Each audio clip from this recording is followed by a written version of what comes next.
Okay mga tol, tapos na natin kabit tong bagong belt. Mapapansin nyo, ayan yung Honda, nababasa na natin.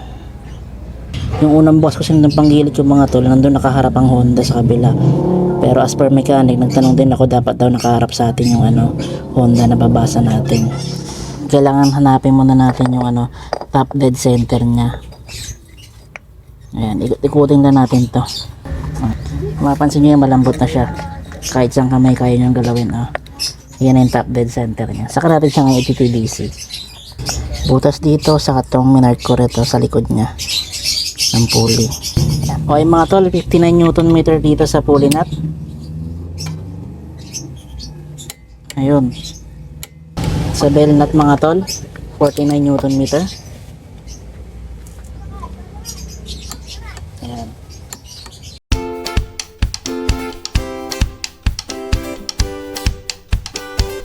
Alright, welcome back to my channel mga tol. Bali, matagal-tagal tayo walang upload.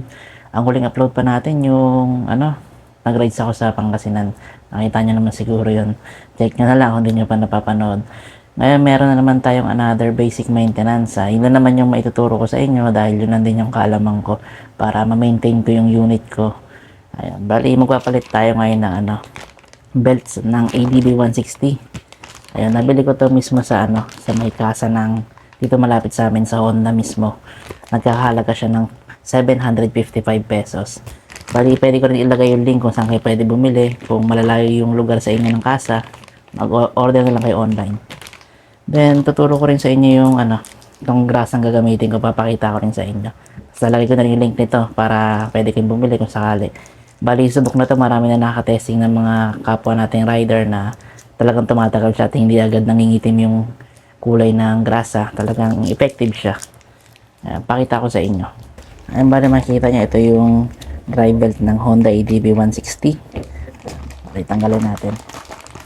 Mamaya i-compare ko rin sa inyo kung ano itsura nung pinagpalitan natin. Yung unit ko pala, tumakbo na siya ng halos 21,463. Ngayon pa lang ako magpapalit ng belt. Pero upon checking naman, nag-check ako ng belt ko dito sa mga gatla niya. Ayan na mismo. Tanggalin natin to. Ayan. Pag mag-check kayo ng belt mga tol, alamin naman yan. Ayan, dito lang. Ayan, sa mga gatla niya mismo. Kung magkakaroon ng crack, ganyan dito. Sa mga part na yan. Ayan, ito since bago to, alam niyo naman, maganda talaga yung pagkakana niya. Wala siya mga Saka ayan, isang check din. Pagka ginanong-ganan niya siya. Matigas siya, hindi pa siya lundo. Kadalasan pag gamit na gumagano na talaga, lulundo na siya. Ayan. Pero ang number 1 check nyo, once na may mga crack na yung mga bawat gatla niya. Ayan, sa mga part na yan. And then, marami rin nagsasabi na ang tamang pagkabit ng belt sa ADB 160 natin, dapat nababasa tong Honda. Ayan, nakasulat na Honda. Pero since nung unang bukas ko ng panggilid ko nun, ang pagkakalagay ng dry belt ko nun, pag ganito siya mga tol. Ayan, nakabaliktad. Ganyan. Wala kasi siyang arrow na indicator kung saan naka pero natanong ko rin sa kasa na dapat daw nababasa yung Honda. Siguro sa factory setting nila, doon na nagkamali yung Pero ito, since bago naman to, okay natin itama na natin siya pag ganito ang kabit natin. Nababasa. Nakaraan kasi ganito, pabaliktad. Ayan, pag bago naman, kasi doon nakalapat na yung pulley natin, yung torque drive. Pag ganito na ito ngayon, bago naman siya. Ganito na ang pagkakalagay natin mamaya. Ngayon, din papakita ko rin sa inyo itong grease na gagamitin natin ay high temp grease. Ayan, kay Cabro to mga tol. Gainer 8. Ayan, mababasa nyo. High temp grease. Ayan. 20 grams. Bumili ako ng 4 na piraso. Ito, hindi naman natin maubos yung isa nito pag naglagay tayo sa torque drive natin saka sa konting maninipis sa part na sigunyal saka dun sa may kinakabitan ng torque drive natin. Then, ito, kadalasan pinapalitan talaga to. Depende naman sa pagkakagamit natin. Pero, usually nakalagay sa manual. Ayan. Kung makikita nyo, nakalagay dito sa manual mga tol. Ayan na. Manual to ng Honda ADB 160. Ayan, 160. Ayan, mapapansin nyo. Ayan, drive belt. Ayan, drive belt. Ayan. Tapos, babasahin nyo rito sa gilid para ma-check nyo. Yung parang letter ay ata to. Ayan.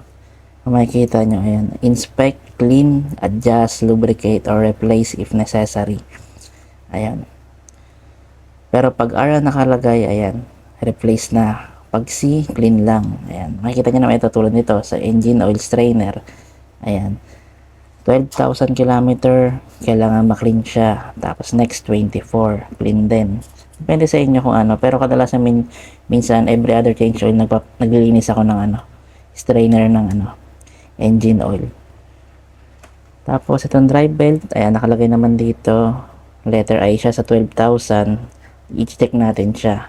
Clean, adjust, o ano, lubricate, pero hindi naman nililubricate yun. Inspect lang natin yung ano, drive belt natin, ayan.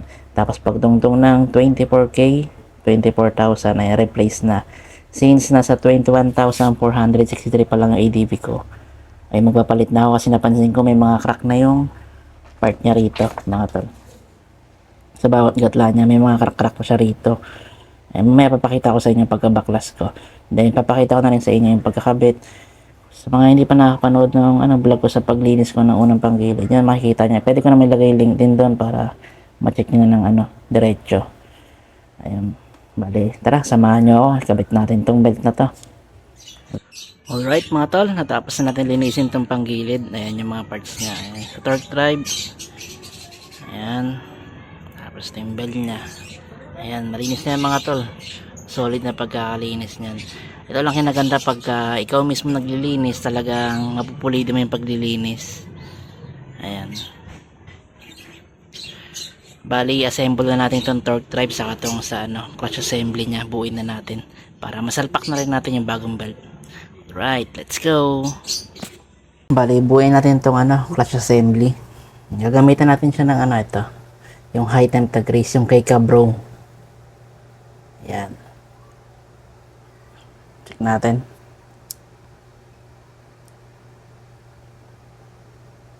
Ayan siya mga tolo.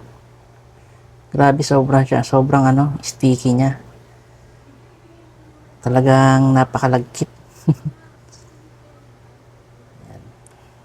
Ready lang din kayo ng tissue. Hindi naman ganun karami ilalagay natin dito sa ano, sa poste ng clutch assembly, pero mas magandang meron siya kahit pa paano, konti. Ayan. Ito na yung nalinis natin kanina. Ayan, natin ngayon siya. Ayan o, kung narinig nyo,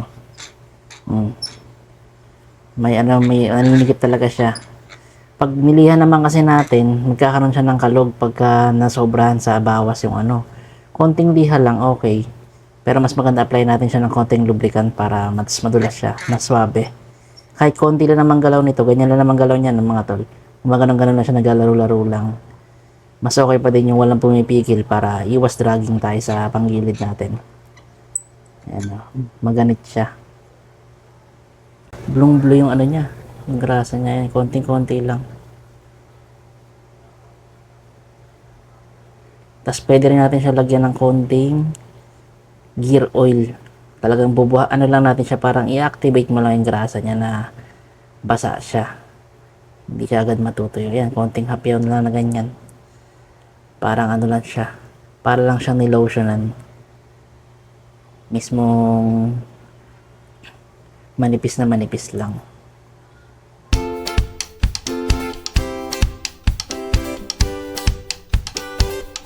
Tapos, lagay natin itong isa. Check na natin. Ayun, ayun, napansin niyo mga tol, wala na siyang tunog. Hindi siya maganit. Kasi meron na siyang konting lubricant sa poste ng clutch assembly niya. Ayan. Lagay natin iba.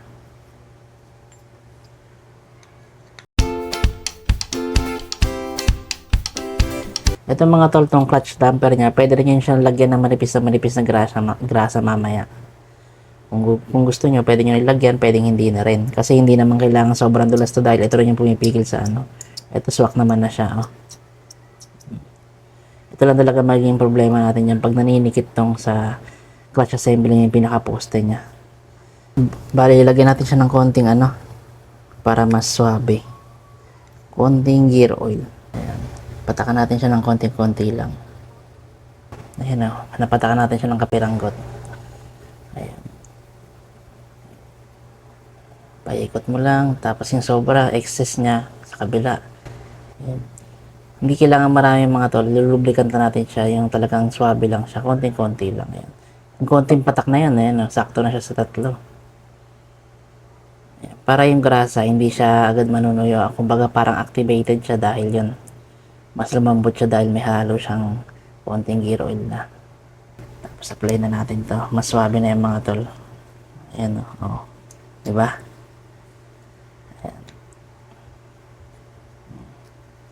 Lagay na natin itong isa. Kusa nang umiikot yung mga tol. Ayan o. Ayan. Mapapansin nyo mga tol, ang pagkakaiba ng kanina medyo magalit-galit pa siya kahit may konting grasa. Ayan. Bali nilinis ko lang to, tong poste niya. Talagang inanuhan ko ng Scotch Brite yung part na magaspang para maalis yung mga dumi-dumi talaga na nanikit doon. Ayan mga tol. Then punasan natin yung mga excess niya mga tol. Once na lagyan nyo na siya ng konting grasa at manipis-manipis na gear oil para hindi tatapon yung mga tira-tira, malinis talaga. Ang nilubricate lang talaga natin, yung purpose natin dyan yung sa niya, sa loob ng poste niya. Ayan, tignan nyo mga tol. Gusto na siyang bumababa, smooth na siya. Ayan o. Ayan, diba? Lagay na natin clutch spring. Gagamit din tayo ng maliit na plies lang dito mga tol. Ayan. Pwedeng itutulak na ng kamay papunta pa ganon. Pwedeng gumamit kayo ng mas mahabang long nose sa may poste, tapos kakawit nyo, pipigain yung ganon. Tapos pupush natin yung thumb. Ayun. Simple lang mga tol. Pitin natin. Ayan. Lagay nyo siyang ganyan. Hindi na mapagpalit yung mga tol kasi may mahaba talaga sa amin. Mas maikli. Yung maikli yun yung nakakabit sa kabilang part na niya. Clutch niya. Gamit tayo ng mas mahabang long nose. Ayan. Tulak nyo pa ganon. Pag di pa na shoot, gamitan natin ang plies mga tol na mas maliit. Ayun. Ayan, pasok na agad. Simple. Ayan, ganun lang kasimple mga tol. Ayan na. Makapansin nyo, shoot na siya. Kabila. Ayan, sure nila na talagang shoot siya kasi mahirap makakalasan ng ganito mga tol. Problema talaga to pag nakalas to sa loob habang tumatakbo ka. Ayan. Sure lang natin siya, nakabaon talaga siya. Alamin naman ito mga tol, kabit na natin pa ganito. Nalagay na lang yung backplate niya. Yung pabilog na part, baka mapagpalit niya. Yung pabilog to, ito ito flat surface. Yung flat sa labas, yung pabilog sa loob. Ayan, tandaan nyo. Medyo makalawang na rin siya. Ayan mga tol. Ganun lang. Ngayon, ganun din mga tol, yung pabilog na part. Nakita nyo, yung mas pabilog, yun yung nasa loob.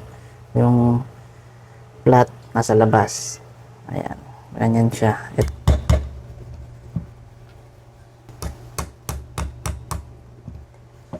Ayan mga tol, kita nyo, salpak na siya.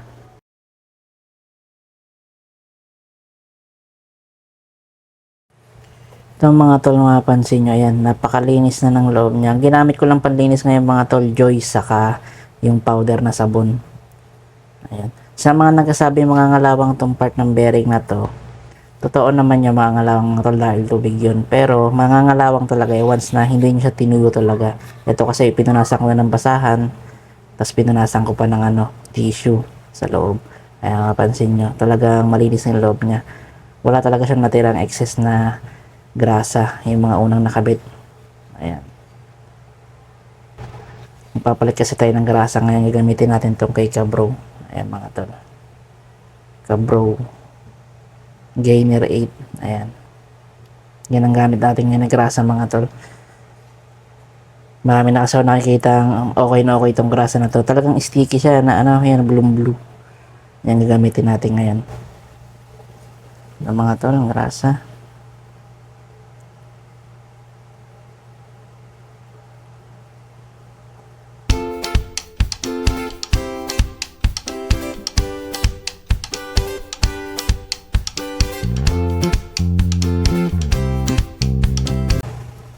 Tapos yung excess, ganun din, pupunasan lang natin mga tol. Kailangan lang natin masigurado na may laman talaga yung loob niya. Para maprolong pa natin yung buhay ng bearing sa loob. Yan, tissue lang. Tapos punasan natin yung mga excess.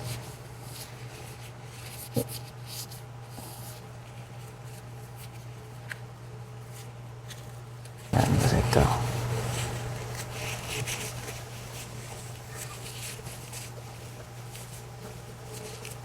Ngayon makikita natin yung loob mga tol. Ayan, no?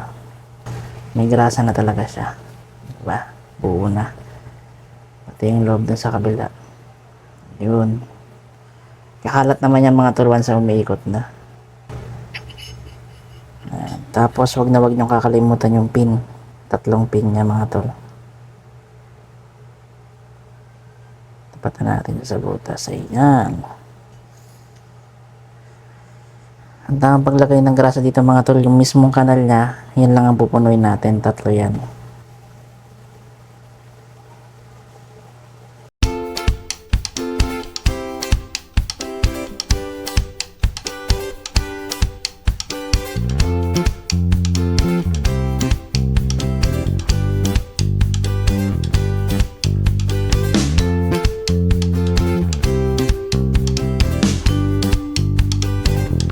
Yan, tapos kalat na natin mga tol yung sobra.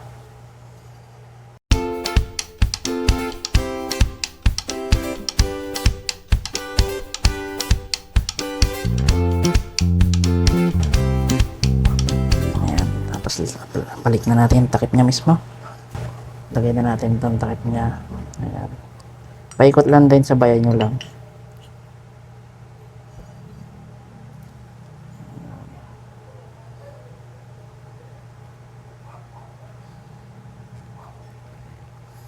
Tingin nyo, pasok na pasok ka, loob dapat. Yun.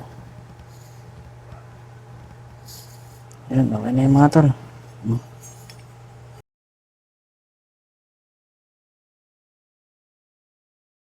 Applyan din natin grasa itong mga tol, manipis lang. Para maiwasan natin mga lawang, saka smooth yung ikot pa rin ng torque drive.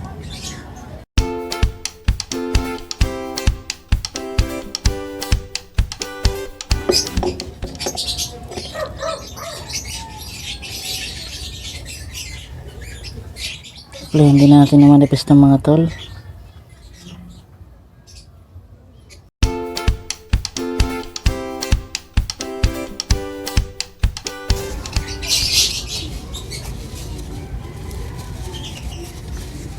Alright mga tol, same pliable pa rin tayo. Straight 17 grams ng JBT. Wala pa rin siyang kanto.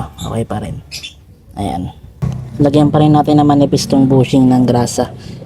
Tapos yung gatla niya mga tol, yung 3, yun yung nasa loob. Malinis yung sa labas. Ayan.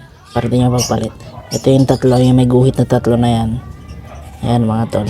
Yan yung nasa loob. Pag ganyan. Ayan. Yung wala, nasa labas. Pero nung unang baklas ko nito mga tol, nakabaliktad to eh.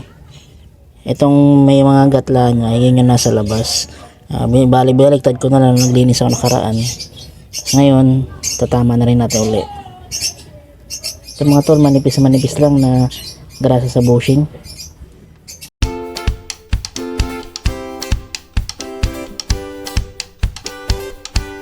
Alright mga tol, ang tamang paglagay ng bushing kasi meron siyang seal dito sa labas. Isasagad muna natin. Pag pinasok nyo muna siya rito, pasok muna natin pag ganito. Ayan, iulitin natin. Pasok muna natin pag ganyan. Tapos isasagad natin siya. Ayan, yung talagang ano na siya, ayun, sumagad. Para yung goma niya rito hindi iipit. Tapos babalik natin. Ayan. Swak na yan, hindi na naipit yung mga goma niya sa labas. Tapos punasan natin yung excess na grasa. Para makuha natin yung TDC nito, kailangan hanapin muna natin yung top dead center niya. Ayan, ikutin na natin to. Tapos papakiramdaman niya yan kung medyo lumambot na siya, yung parang bagsak talaga siya. Yun yung mismong top dead center niya.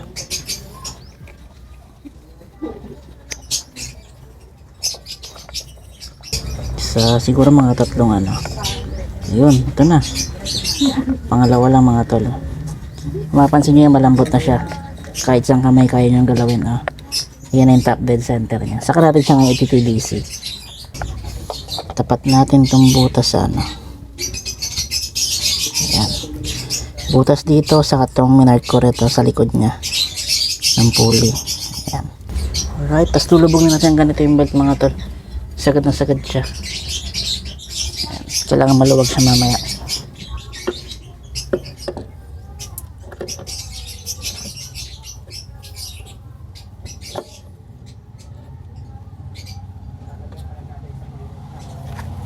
Hawakan na natin, hawakan nyo lang na ganyan. Tapos lagayin natin itong drive face. Tapat natin sa butas kung saan nasa yung TDC light natin. Pag natapat na, lagay natin yung nut.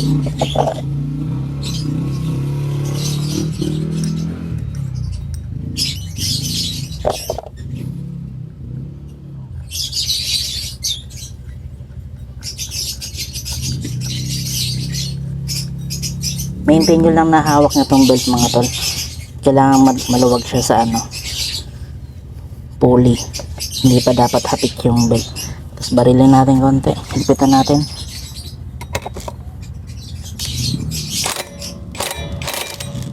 Ayan. Maigpit na siya. Pwede na natin siyang i-torque ng tama. Punasan natin ito excess mga tol na grasa. Tapos lagyan na natin yung belt. Ito. Kailangan lihain muna natin ito konti. Naliya ko na tong sa ibabaw ng mga clutch nya. Clutch lining. Yan. Para maalis yung dulas. Pati itong belt nya.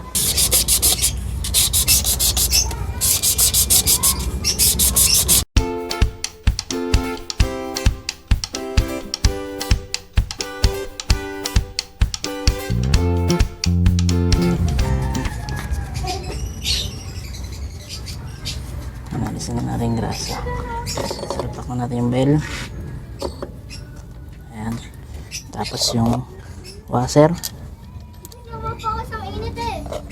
Then nut.